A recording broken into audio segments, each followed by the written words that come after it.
Buenos días. Hoy les voy a hablar del microbioma en una patología que es muy común en nuestra especialidad, que es la enfermedad inflamatoria intestinal, que engloba fundamentalmente la enfermedad de Crohn y la colitis ulcerosa. No existe duda alguna de una alteración tanto de el tipo de bacterias en nuestro intestino, como de su biodiversidad, como de las funciones metabólicas que estas bacterias desempeñan. Todavía no tenemos la certeza absoluta si esta alteración precede a la enfermedad y por lo tanto tiene mucho que ver con su etiología, o bien es una consecuencia de la inflamación.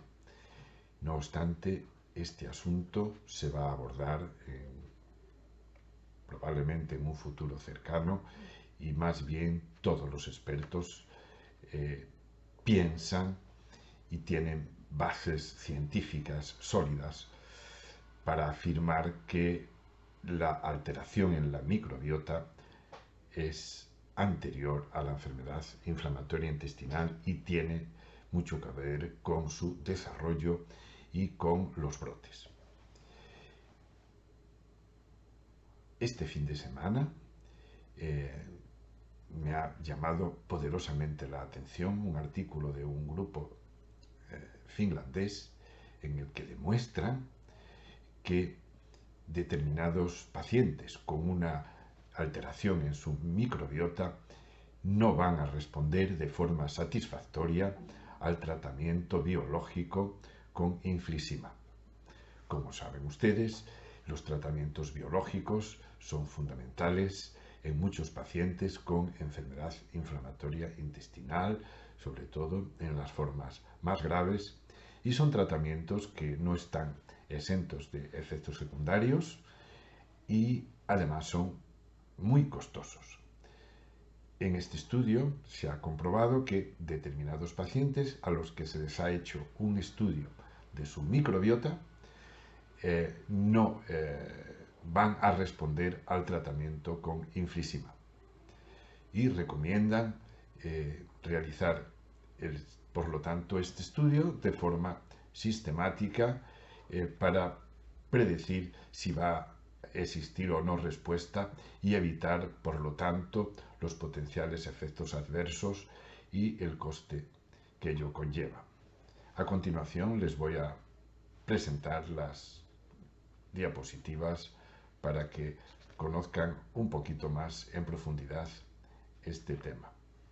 Muchas gracias. La microbiota está alterada en cada vez un mayor número de patologías y cuanto más se investiga, más se descubre la asociación con patologías, no solo en el ámbito de la patología digestiva, sino también neurológica y a otros niveles.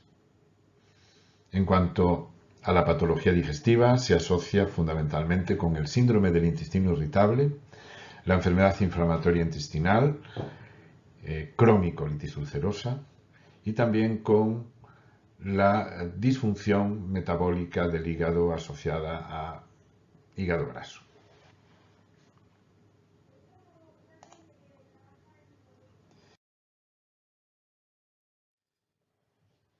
No existe duda alguna de una disbiosis, de una alteración del microbioma en la enfermedad inflamatoria intestinal, de forma que están disminuidas especies bacterianas saludables como el Bifidobacterium, determinados grupos de Clostridium, el Fecalibacterium, Roseburia, Suturella, Bacteroides, Saccharomyces cerevisiae, y por el contrario están aumentadas especies bacterianas que son proinflamatorias, que promueven la existencia de inflamación en el intestino.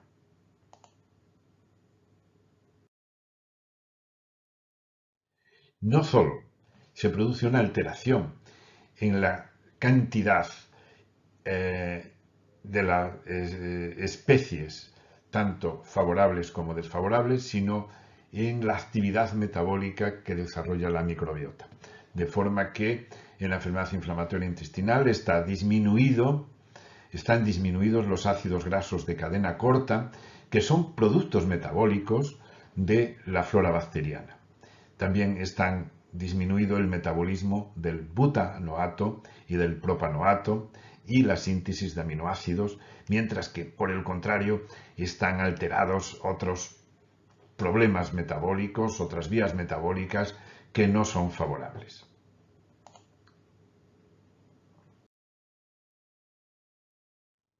En general, cuando el microbioma intestinal está equilibrado, se produce una cantidad alta de ácidos grasos de cadena corta, la barrera intestinal es impermeable, impidiendo el paso de tóxicos y de bacterias a nuestro organismo. Existe un equilibrio en la inmunidad, de forma que los linfocitos Th17 están descendidos y los linfocitos T reguladores están aumentados. También, como consecuencia de ello, se producen muchas sustancias químicas que son antiinflamatorias y, por el contrario, aquellas que son proinflamatorias están disminuidas. Todo ello conduce a que no existan lesiones en la mucosa intestinal ni alteraciones sistémicas en otros niveles del organismo. Por el contrario, cuando el microbioma está alterado, ocurre todo lo contrario. Se producen pocos ácidos grasos de cadena corta, la barrera intestinal es permeable y permite el paso de tóxicos y de bacterias, aumentan los linfocitos Th17 y disminuyen los T reguladores, existen niveles bajos de citoquinas antiinflamatorias, existe una menor actividad metabólica intestinal y todo ello deriva en lesiones mucosas como las que existen en el Crohn y la colitis ulcerosa.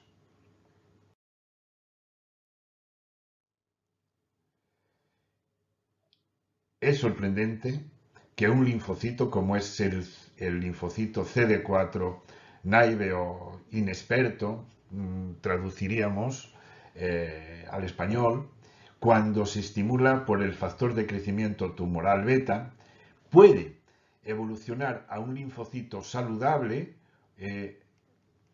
o a un linfocito no saludable.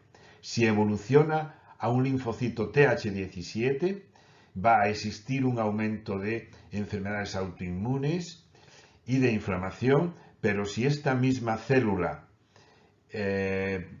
naïf evoluciona a un linfocito T regulador, va a haber una inhibición de la autoinmunidad, menor riesgo de enfermedades autoinmunes, una menor inflamación y un mejor mantenimiento de la homeostasis. ¿Qué es lo que motiva que un linfocito madure a una forma o a otra? Desde luego existen múltiples factores, pero uno de ellos claramente demostrado es el microbioma. Dependiendo del tipo de bacterias, los linfocitos pueden CD4 naïf pueden evolucionar a Th17 o a T reguladores.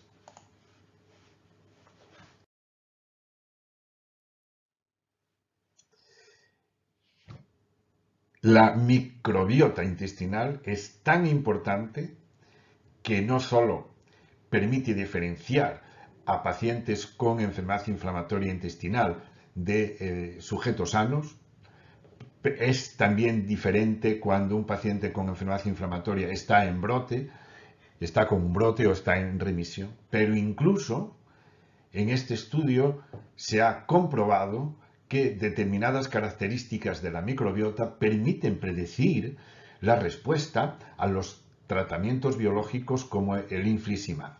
lo cual es muy importante porque se trata de fármacos que tienen una toxicidad evidente y que además son muy costosos. Por lo tanto, su empleo, sabiendo que no va a existir una respuesta favorable, no procede. Se ha visto que aquellos pacientes con enfermedad inflamatoria que tienen especialmente descendidos los ácidos grasos de cadena corta y disminución de los Clostridium y por el contrario mayor número de bacterias proinflamatorias y de hongos como cándidas van a responder peor al tratamiento con infliximab. Los autores, por tanto, sugieren que puede ser útil analizar la microbiota antes de plantearse pautar un tratamiento de esta naturaleza.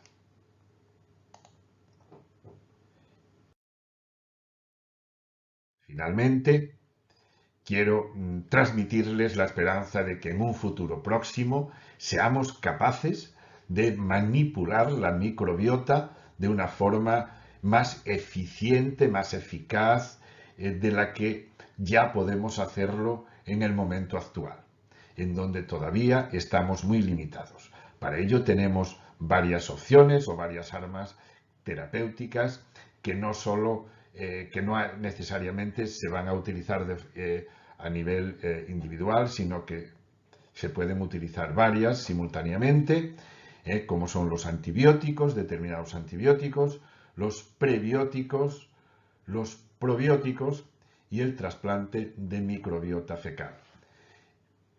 Tengo confianza que en un futuro no muy lejano todo ello contribuya a una mejoría en nuestra salud intestinal y, por supuesto, en una mejor salud a nivel general.